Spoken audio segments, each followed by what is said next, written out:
Hello viewers, welcome to Madhulika classes. तो आज हम स्टार्ट करेंगे क्लास 7th का साइंस का 5th चैप्टर जो है एसिड्स, बेसिस एंड सॉल्ट्स। तो हम अपनी डेली लाइफ में बहुत सारी ऐसी चीज़ें खाते हैं जिनका अलग अलग टेस्ट होता है।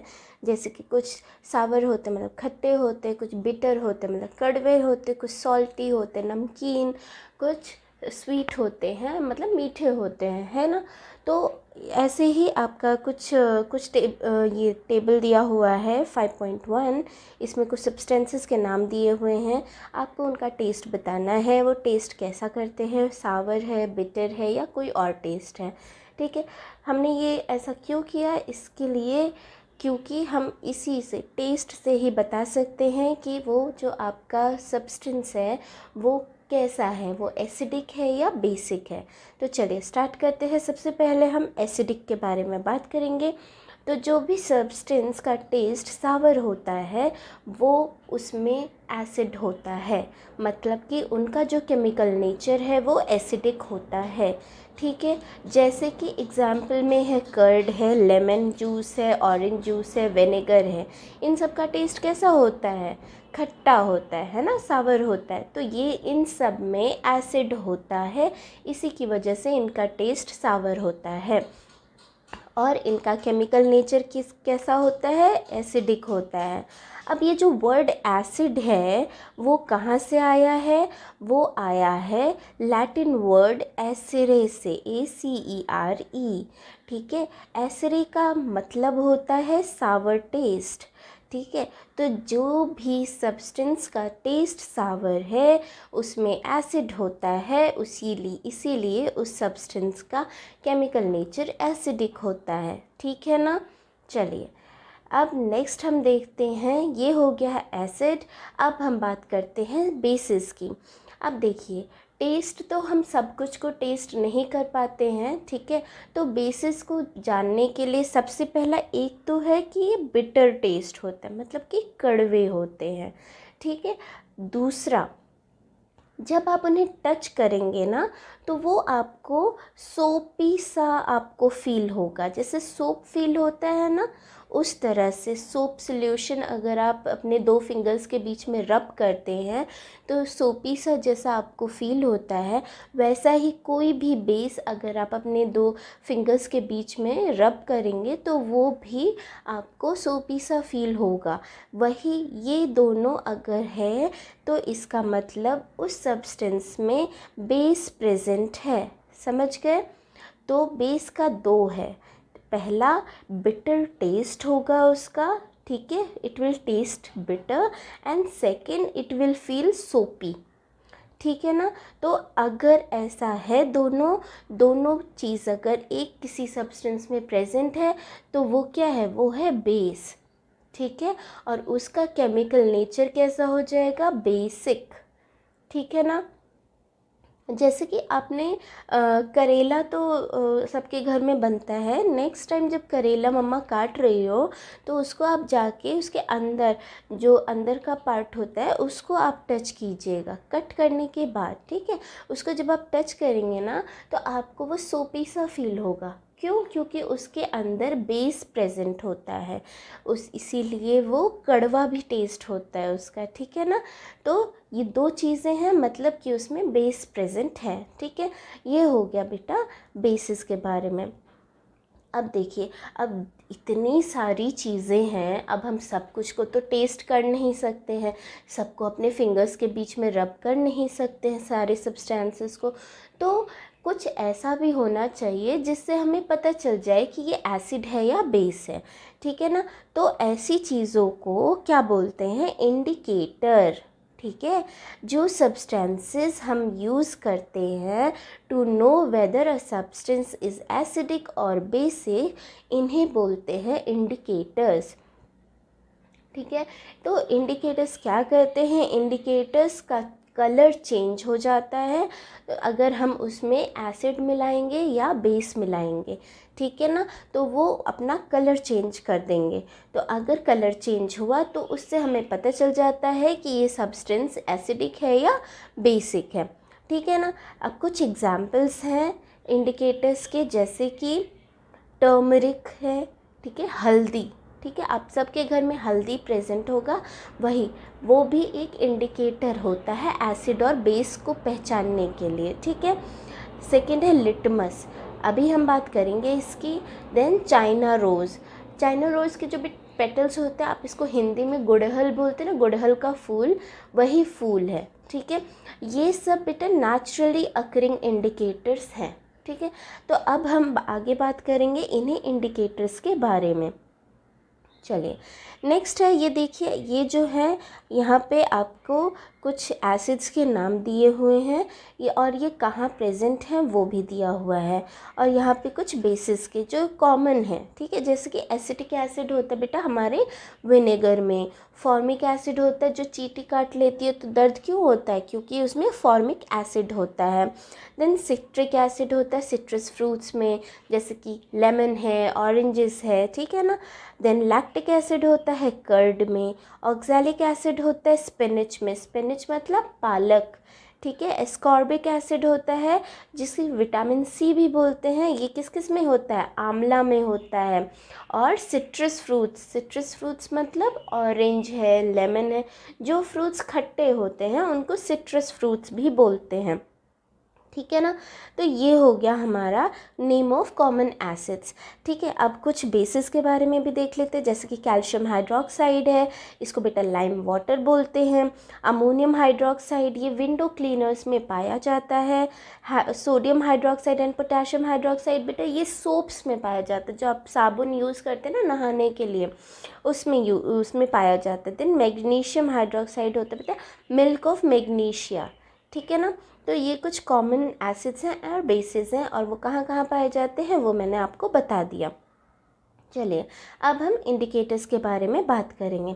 तो सबसे पहला इंडिकेटर है हमारा लिटमस, अ नेचुरल डाई। तो लिटमस क्या होता है, ये नेचुरली अकरिंग होता है, ये एक लाइकन का एक्सट्रैक्ट होता है। लाइकन्स मैंने आपको पढ़ाया था, हमने फर्स्ट चैप्टर में, 7th के फर्स्ट चैप्टर में हमने पढ़ा है लाइकन्स के बारे में। आपको अगर नहीं याद है तो मैं बता देती हूँ। ये एक सिम्बायोटिक रिलेशन होता है किस किस के बीच में बेटा, algae and fungus, right, fungi, algae और फंजाई के बीच में सिम्बायोटिक रिलेशन होता है, इसी को लाइकन्स बोलते हैं। इसी लाइकन से डिराइव होता है ये लिटमस। ठीक है ना, तो ये क्या करता है, जब इस लिटमस में हम, लिटमस का सॉल्यूशन होता है, उसमें अगर हम एसिड डालेंगे, ठीक है, तो ये लिटमस का सॉल्यूशन 2 कलर में आता है। ठीक है, एक होता है, वैसे इसका जो रियल कलर होता है वो होता है बेटा पर्पल, क्या होता है, मूव कलर, पर्पल कलर। ठीक है, पर्पल कलर होता है।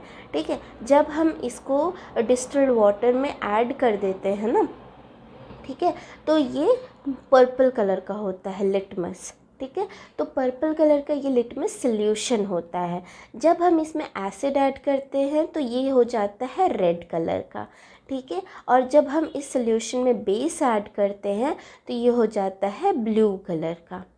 ठीक है ना, तो क्या है, लिटमस सॉल्यूशन अपना खुद वो पर्पल कलर का होता है, जब उसमें हम एसिडिक सॉल्यूशन ऐड करते हैं तो वो हो जाता है रेड, और जब हम उसमें बेसिक सॉल्यूशन ऐड करते हैं तो वो हो जाता है ब्लू।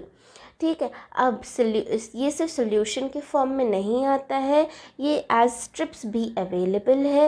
ये देखिए, ये रेड स्ट्रिप है, ये ब्लू स्ट्रिप है। ठीक है, जब हम इस रेड स्ट्रिप पे कोई बेस डालेंगे, बेसिक सॉल्यूशन में इस स्ट्रिप को अगर हमने डिप किया ना, तो ये हो जाएगा बेटा ब्लू कलर का। ठीक है, और अगर हम इसी रेड कलर की स्ट्रिप को एसिडिक सॉल्यूशन में डालेंगे तो इसमें कोई चेंज नहीं आएगा, क्योंकि ये ऑलरेडी रेड है। ठीक है, सिमिलरली ब्लू वाला जो है, जो लिटमस पेपर है, ब्लू लिटमस पेपर, उसको अगर हम एसिडिक सॉल्यूशन में डालेंगे तो वो रेड हो जाएगा, और बेसिक सॉल्यूशन में डालेंगे तो उस पर कोई असर नहीं पड़ेगा।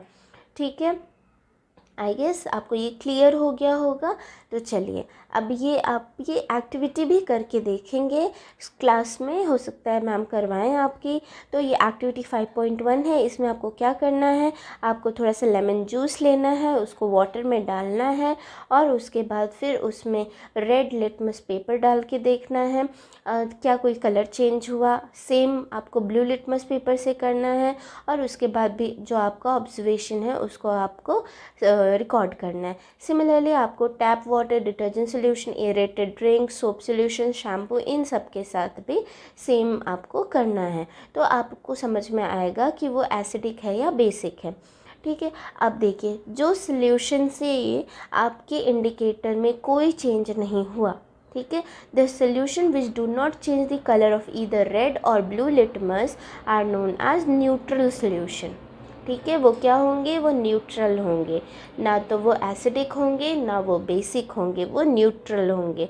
तो न्यूट्रल सॉल्यूशन क्या होता है, न्यूट्रल सॉल्यूशन आपका डिस्टिल्ड वाटर होता है।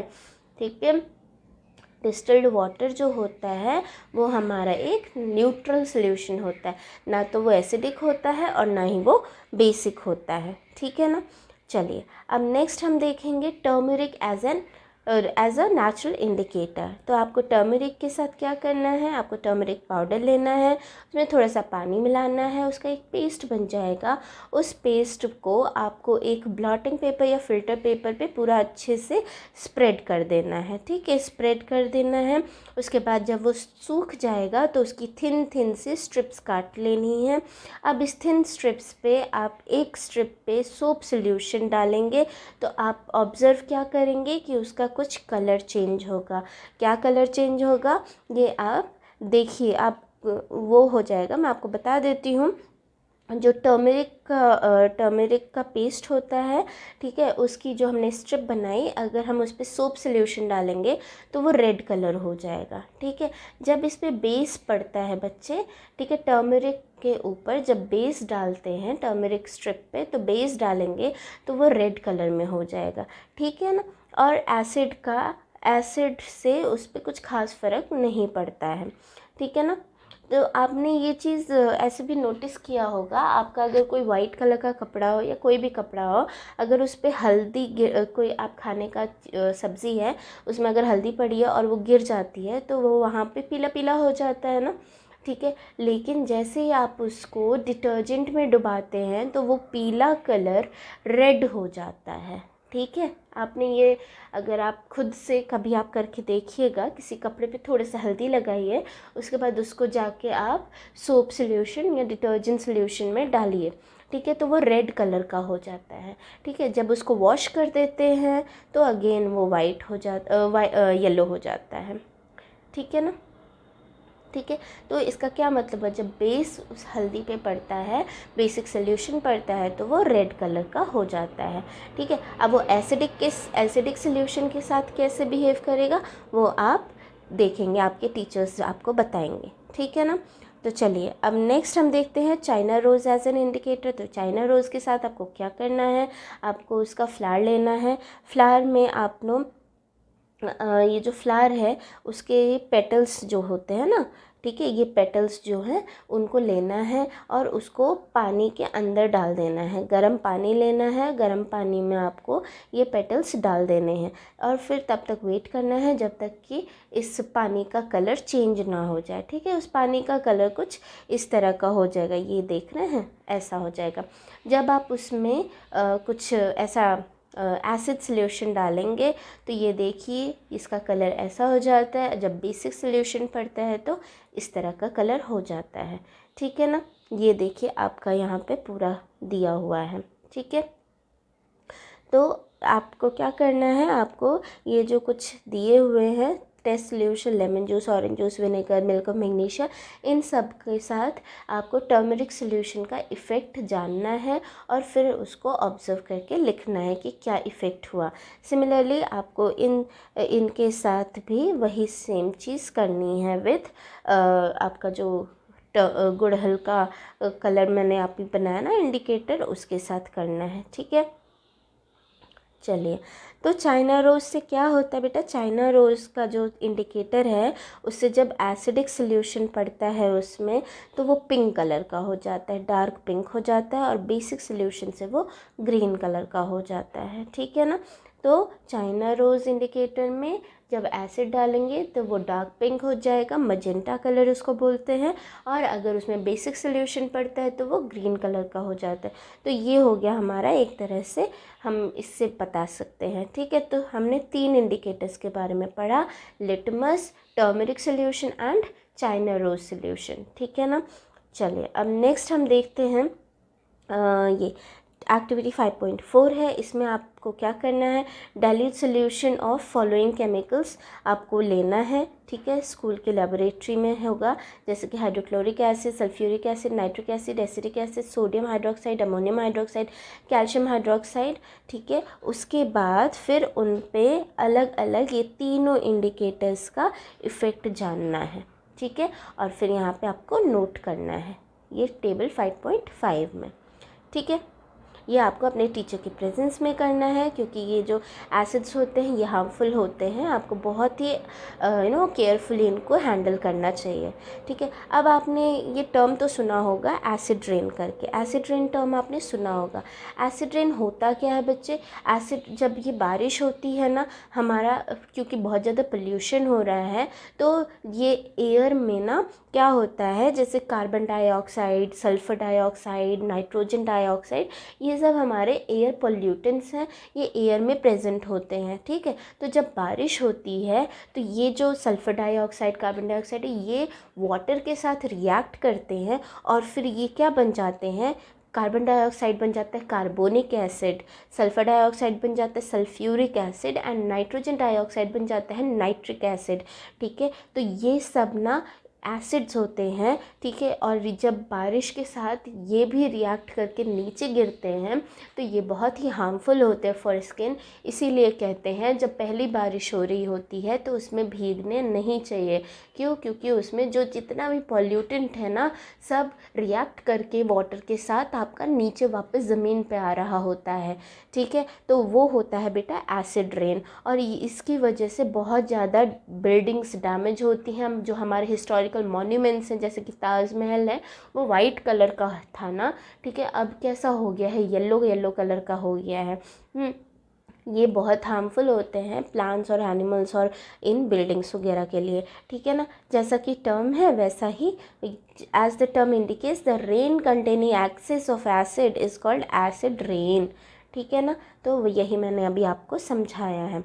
अब देखिए, ये हो गया, हमने जान लिया एसिड्स के बारे में और बेसिस के बारे में। अब हम पढ़ेंगे न्यूट्रलाइजेशन क्या होता है।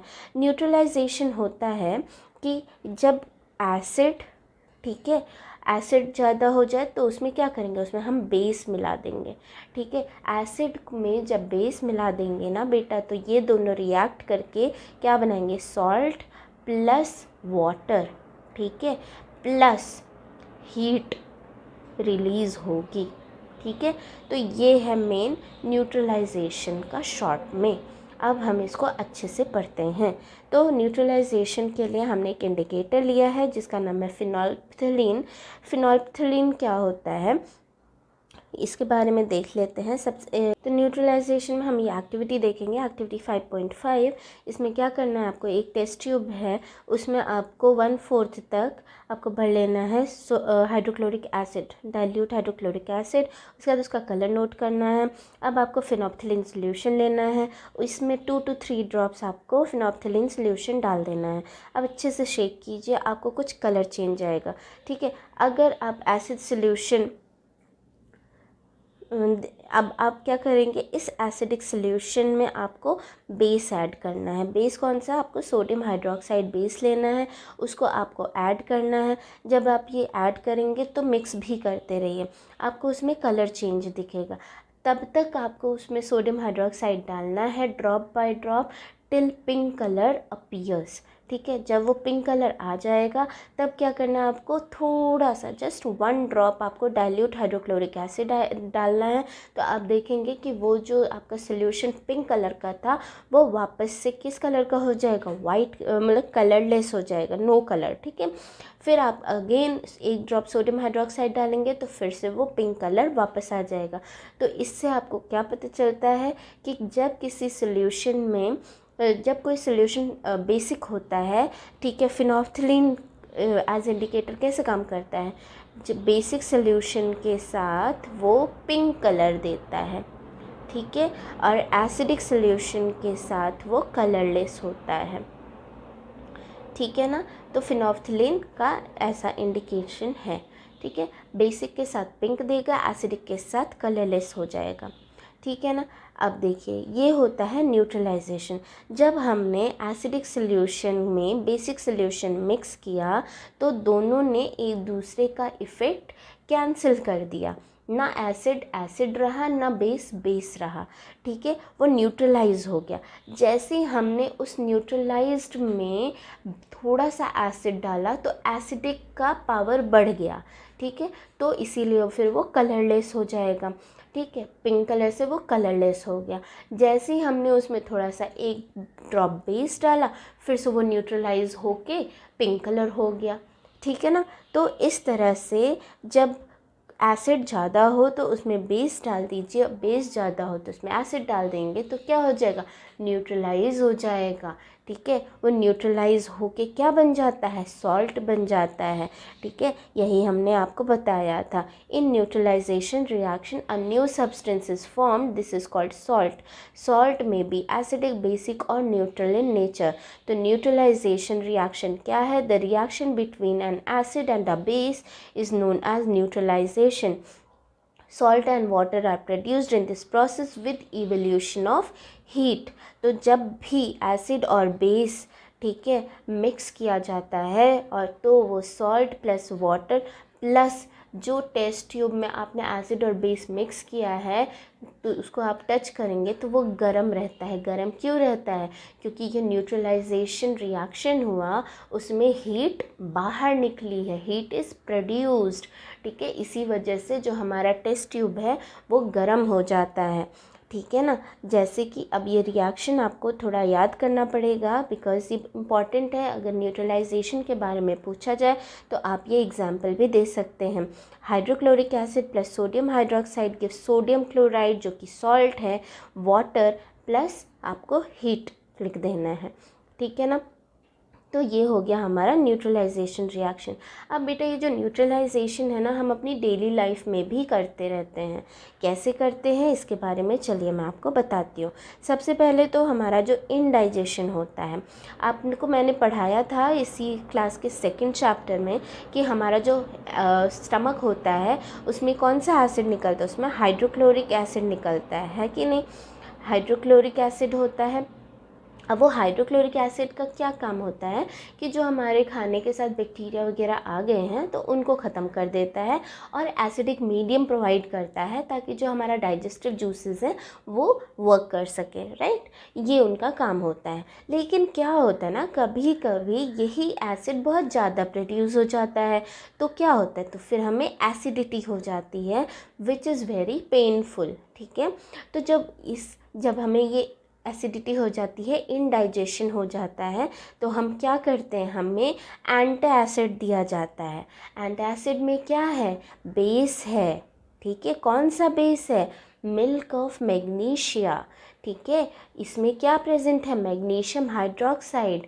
तो ये जो मैग्नीशियम हाइड्रोक्साइड है this will react with the hydrochloric acid in your stomach and it will form salt and water. तो आपका हाइड्रोक्लोरिक एसिड का जो जिसकी वजह से एसिडिटी हो रहा था उसका इफ़ेक्ट ख़त्म कर देगा, है कि नहीं। इफ़ेक्ट ख़त्म कर दिया, आपको इंडाइजेशन की प्रॉब्लम सॉल्व हो गई, ठीक है। देखा आपने कितना आसान है, ये हम डेली लाइफ में करते हैं, ठीक है। अब देखिए ये हो गया। अब नेक्स्ट हम देखते हैं एंटबाइट। एंटबाइट जब आपको चींटी आपको कभी काटी है, ठीक है, तो जब चींटी काटती है ना तो वो पता है क्या इंजेक्ट कर देती है, आपके जहाँ पे काटती है वो फॉर्मिक एसिड इंजेक्ट करती है, जी हाँ। ये होता है एक एसिड, फॉर्मिक एसिड, ठीक है। वो आपकी स्किन में इंजेक्ट कर देती है, जिसकी वजह से आपको इचिंग होती है। अब आप उसको इचिंग को कम करने के लिए क्या करते हैं, हम एक बेस यूज़ करते हैं। चाहे हम मॉइस्ट बेकिंग सोडा, जो कि सोडियम हाइड्रोजन कार्बोनेट होता है, या फिर कैलामाइन सॉल्यूशन जिसमें कि जिंक कार्बोनेट होता है, हम उसको रब कर देते हैं, ठीक है। तो ये जो सोडियम हाइड्रोजन कार्बोनेट है ये बेस होता है, ठीक है। तो क्या किया, फॉर्मिक एसिड का इफ़ेक्ट न्यूट्रलाइज कर दिया, ठीक है, समझ गए आप। तो जब भी कभी आप चींटी काटे तो आपको क्या करना है, जाके या तो आपके घर में अगर सोडियम ये बेकिंग सोडा है तो उसको रब कर लीजिए, नहीं तो कैलामाइन सॉल्यूशन ऑलमोस्ट सबके घर में रहता है वो लगा लीजिए, ठीक है ना। ये हो गया हमारा एक और न्यूट्रलाइजेशन का इफ़ेक्ट।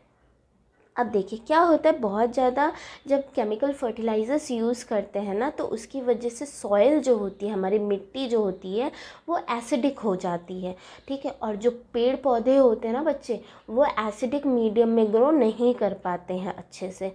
तो हमारी जो सॉइल है ना, उसको ना तो बहुत ज़्यादा एसिडिक मीडियम में होना चाहिए, ना बहुत ज़्यादा बेसिक मीडियम होना चाहिए उसका, ठीक है।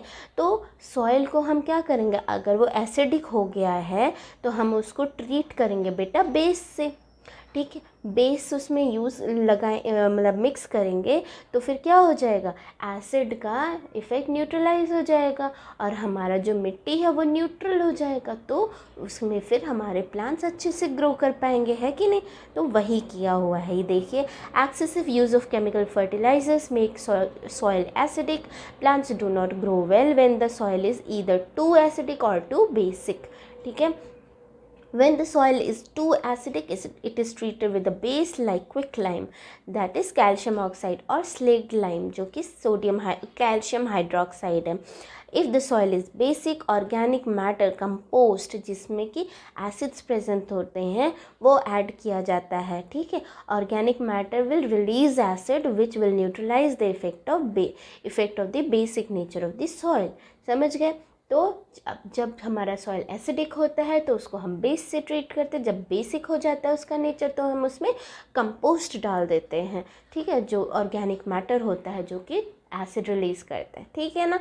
ये आप याद रखिए, बहुत इंपॉर्टेंट है, ठीक है। अब देखिए जो हमारे फैक्ट्री वेस्ट होते हैं ना, बिना उनको न्यूट्रलाइज़ किए हम अगर पानी में डाल देंगे, ठीक है, वाटर बॉडी में ही फैक्ट्री वेस्ट को फेंकते हैं, ठीक है, तो क्या होगा, फैक्ट्री वेस्ट में ना बेटा बहुत एसिड्स होते हैं, ठीक है। अगर उनको हम ऐसे वाटर बॉडीज़ में फेंक देंगे ना, तो जो हमारे एक्वेटिक ऑर्गेनिजम्स हैं, जो कि फिशेस हैं या जो हमारे पॉन्ड में पेड़ पौधे हैं, दे विल गेट डिस्ट्रॉयड, ठीक है, उनको डैमेज होगा। तो इसीलिए पहले उसको हम न्यूट्रलाइज़ करते हैं, उसके बाद हम उसको बाहर डिस्पोज करते हैं, ठीक है। तो किससे न्यूट्रलाइज़ करेंगे, क्योंकि उसमें एसिड है तो हम बेसिक सब्सटेंसेस से उसको न्यूट्रलाइज़ करेंगे। The waste of many factories contain acid, if they are allowed to flow into water bodies the acid will kill fishes and other organisms. The factory waste are therefore neutralized by adding basic solution substances, ठीक है ना। तो ये हो गया हमारा neutralisation in everyday life ख़त्म, और इस तरह से हमारा हो गया ये चैप्टर फिनिश। अब देखिए कीवर्ड्स हमने देखा, एसिड क्या होता है, एसिडिक नेचर क्या होता है, बेस होता है, बेसिक नेचर क्या होता है, इंडिकेटर्स क्या होते हैं, न्यूट्रल क्या होता है, न्यूट्रलाइजेशन क्या होता है, एंड सॉल्ट क्या होता है। इस तरह से हमने सब देख लिया है। आई होप आपको ये चैप्टर समझ में आया होगा, और अगर आपको पसंद आया वीडियो तो प्लीज़ लाइक कीजिए मेरे वीडियो को, और चैनल को सब्सक्राइब कीजिए और अपने फ्रेंड्स के साथ शेयर कीजिए। Thank you.